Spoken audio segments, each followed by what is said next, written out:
여러분 안녕하세요. 반갑습니다. 우리 하나님의 귀하고 복된 은혜와 사랑이 가득 넘치는 예배가 되기를 바랍니다. 함께 찬양 드리겠습니다.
오늘 우리 함께 나눌 말씀은 누가복음 3장 21절부터 38절의 말씀입니다.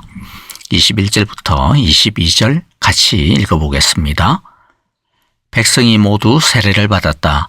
예수께서도 세례를 받으시고 기도하시는데 하늘이 열리고 성령이 비둘기 같은 형체로 예수 위에 내려오셨다. 그리고 하늘에서 이런 소리가 울려왔다. 너는 내 사랑하는 아들이요 나는 너를 좋아한다. 아멘. 예수님이 이제 드디어 사람들 앞에 모습을 나타내십니다. 온 세상의 창조자요 주인이신 그분은 아주 조용하게 그리고 굉장히 낮은 모습으로 자신을 드러내십니다. 그는 왕으로서의 자신의 권세를 주장하지 않으시고 도리어 그는 사람들과 같이 되셨습니다. 3장 7절부터 18절까지의 내용을 보면 세례 요한이 회개를 촉구하는 말씀을 선포하고 또 회개의 세례를 주자 많은 사람들이 그 말씀에 반응을 합니다. 사람들이 요한에게 나와서 세례를 받았습니다. 그런데 오해하지 말아야 할 것이 있는데요. 세례 요한의 세례가 죄를 사하는 권세가 있는 것은 아니라는 겁니다. 세례 요한이 죄를 사해 주는 것이 아니죠. 세례 요한의 세례는 자신이 죄인이라고 하는 것을 고백하는 표입니다. 그래서 하나님의 용서를 구하는 믿음의 표입니다.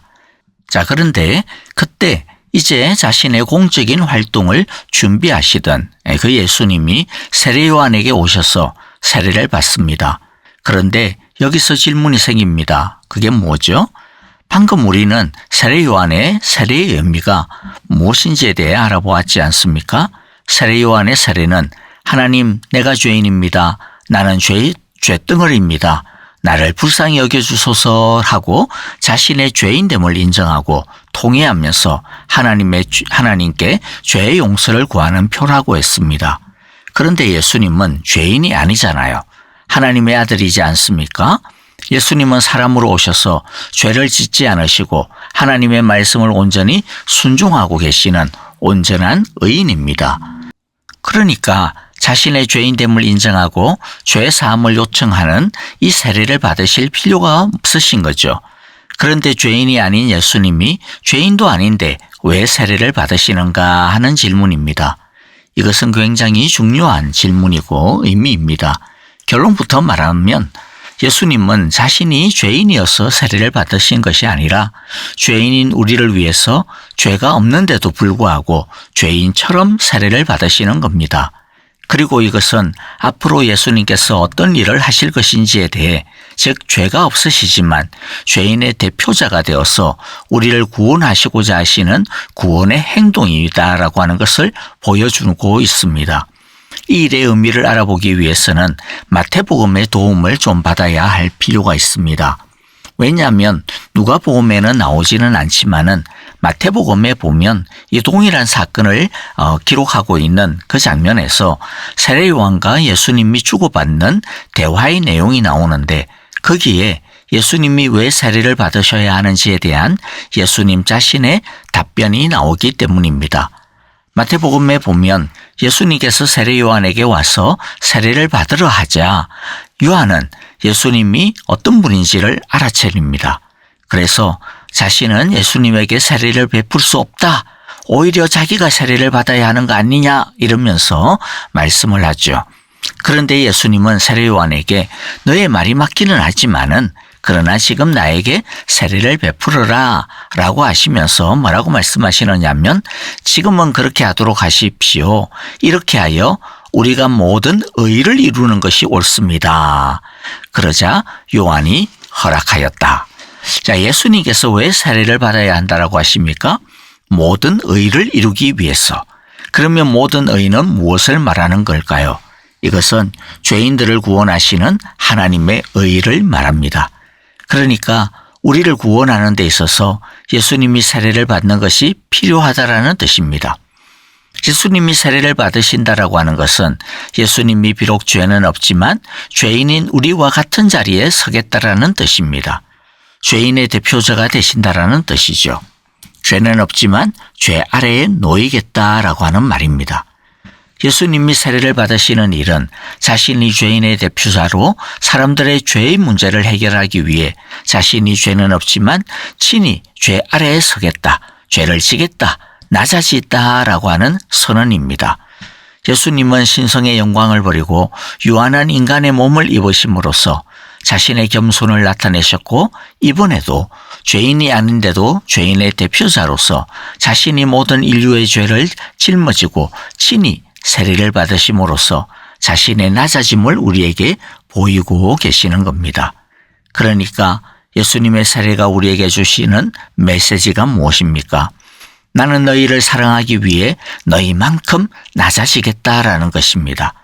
예수님은 우리를 사랑하기 위해 우리를 구원하시기 위해 자신의 영광을 기꺼이 포기했습니다. 우리를 위해서라면 자신이 기꺼이 욕을 당하고 손해를 당하고 피해를 감수하시겠다라고 하는 것입니다. 그리고 나는 너희를 사랑하기 위하여 너희의 처지와 함께 하겠다라고 하시는 것입니다. 이처럼 예수님은 지금도 우리의 형편이 어떠하든지 우리의 모습이 어떠하든지 우리와 함께 하시기 위해 우리 가운데로 내려와 함께 하십니다. 그러므로 사순절을 보내면서 우리가 구원을 받은 것이 이렇게 예수님의 끝없는 낮아지심의 사랑의 열매라고 하는 것을 꼭 기억할 수 있기를 바랍니다.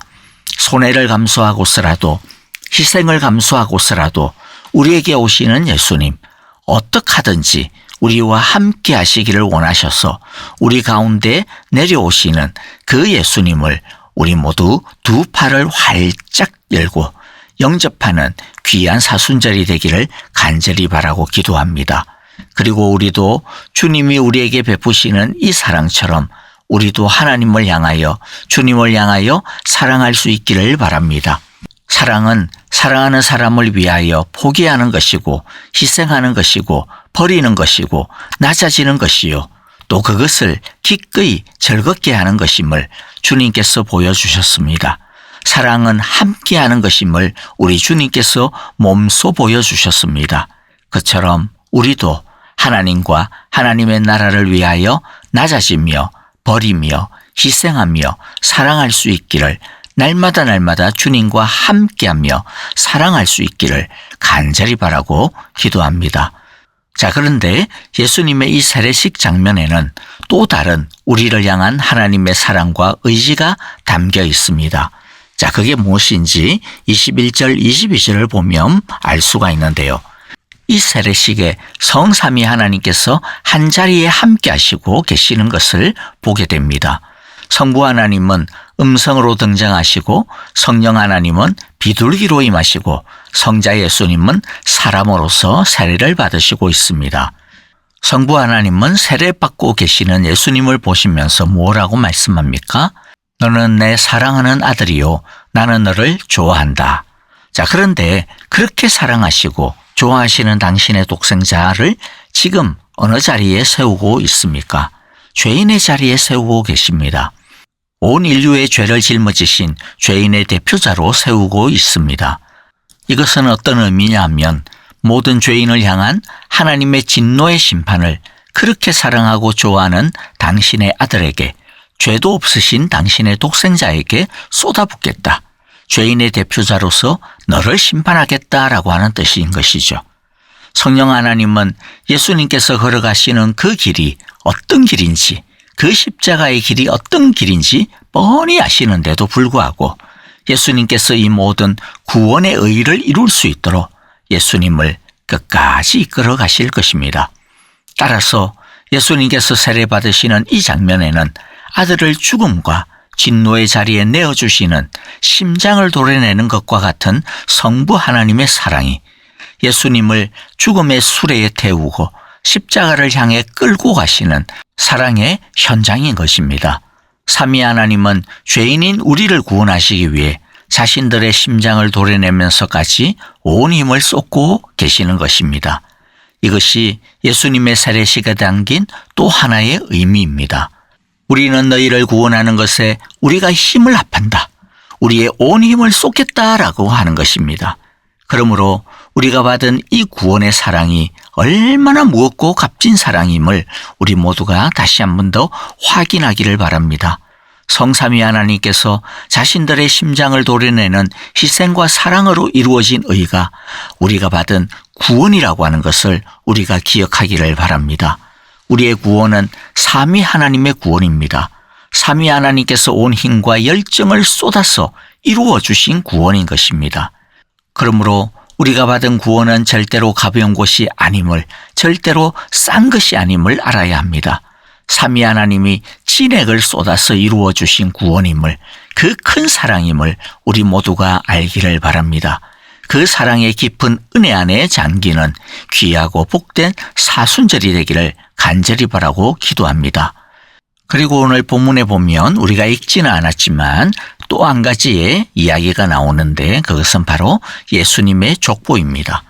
누가복음의 족보는 마태복음의 족보와는 다릅니다. 마태복음의 예수님의 족보는 예수님이 다윗의 언약의 계승자다라고 하는 것을 강조하는 것이고요.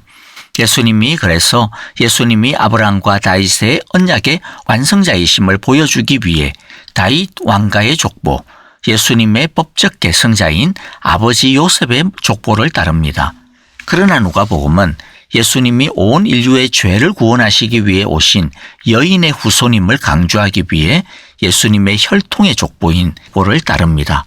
그리고 그 족보는 아브라함을 넘어 아담에게까지 이어집니다. 이것은 예수님이 단순히 유대인의 메시아로 오신 것이 아니고 온 인류를 위한 구원자로 오심을 보여주는 것이죠. 그리고 예수님의 족보는 아담을 넘어 하나님에게로까지 이어지는 것을 보게 됩니다. 이것은 예수님이 이 땅에 오신 것이 그저 혈통적인 사건이 아니라 하나님의 의도된, 계획된 사건임을, 예수님을 보내신 이가 하나님이심을 보여주는 것이죠. 예수님의 구원은 하나님께서 계획하신 것이고 하나님께서 실행하신 것이라는 겁니다. 그래서 하나님의 일이요, 하나님의 구원이라고 하는 것을 이 족보를 통해서 말씀하고 있습니다. 예수님의 족보의 이야기는 예수님께서 이루실 구원의 완전성과 완벽성을 보여주는 이야기입니다. 하나님께서 이루실 하나님의 구원이기 때문에 예수님의 구원 사역을 사탄이 아무리 방해를 해도, 사람들이 아무리 방해를 해도 막을 수 없다라는 것입니다.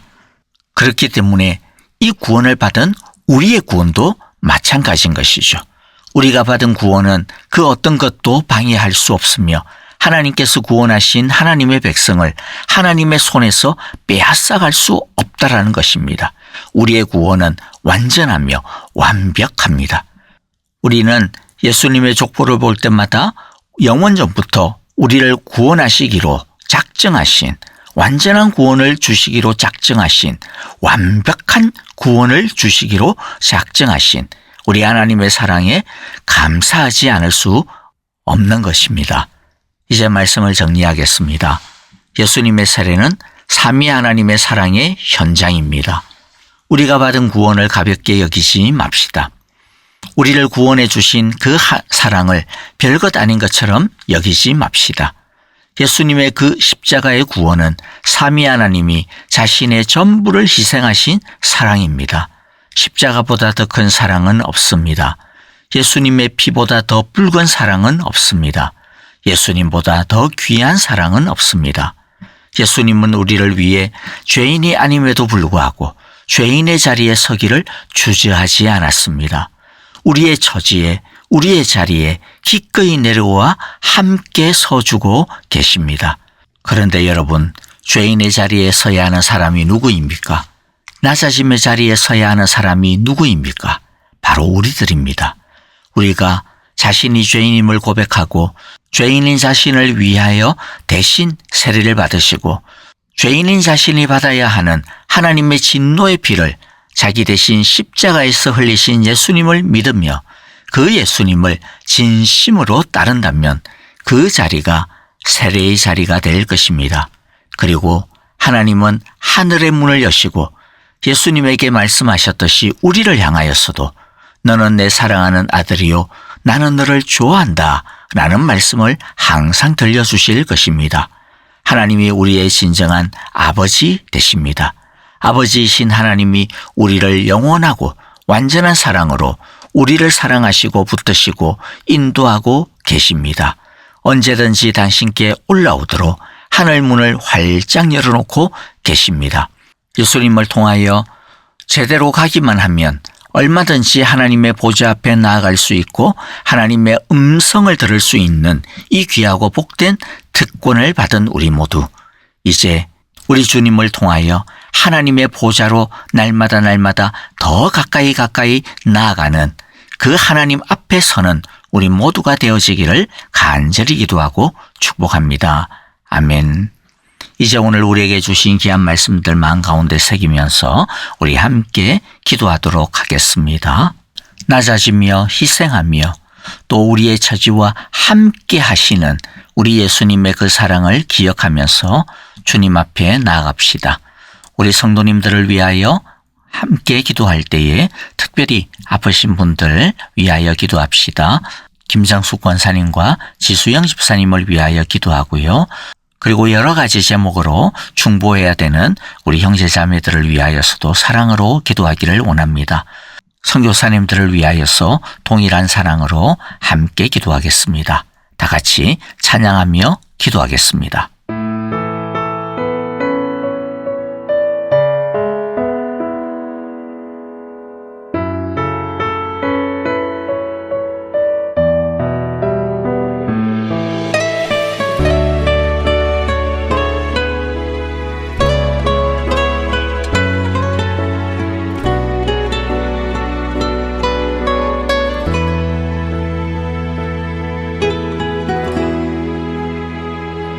주보혈 날 정결케 하고 주보혈 날 자유케 하니 주 앞에 나 예배하는 이 시간 나의 모든 것을 주께 드리네. 주의 손 날 위해 지키셨고 주의 발 날 위해 박히셨으니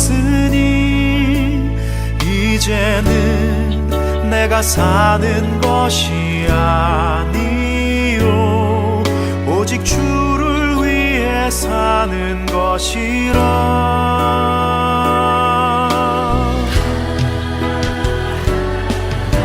주의 손에 나의 손을 포개고 또 주의 발에 나의 발을 포개요. 나 주와 함께 죽고 또 주와 함께 살리라. 영원토록 주 위에 살리라. 주의 손에 나의 손을 포개고 또 주의 발에 나의 발을 포개요. 나 주와 함께 죽고 또 주와 함께 살리라. 영원토록 주 위에 살리라. 주 위에 살리라.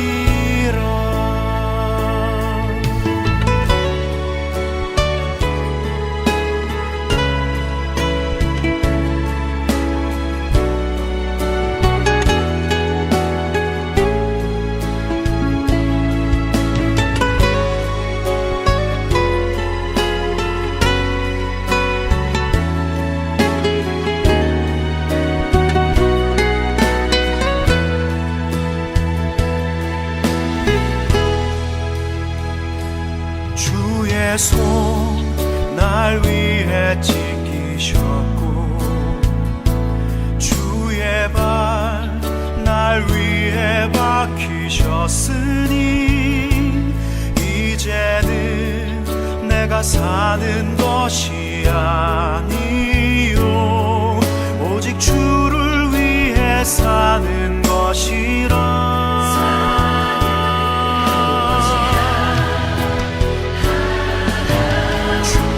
손에 나의 손을 포개고 또 주의 발에 나의 발을 포개요. 나 주와 함께 죽고 또 주와 함께 살리라. 영원토록 주 위에 살리라. 주의 손에 나의 손을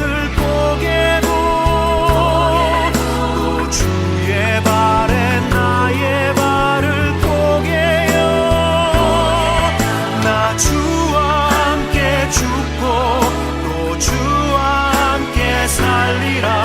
영원토록 주 위에 살리라. 주의 손에 나의 손을 포개고 주의 발에 나의 발을 포개요. 나 주와 함께 죽고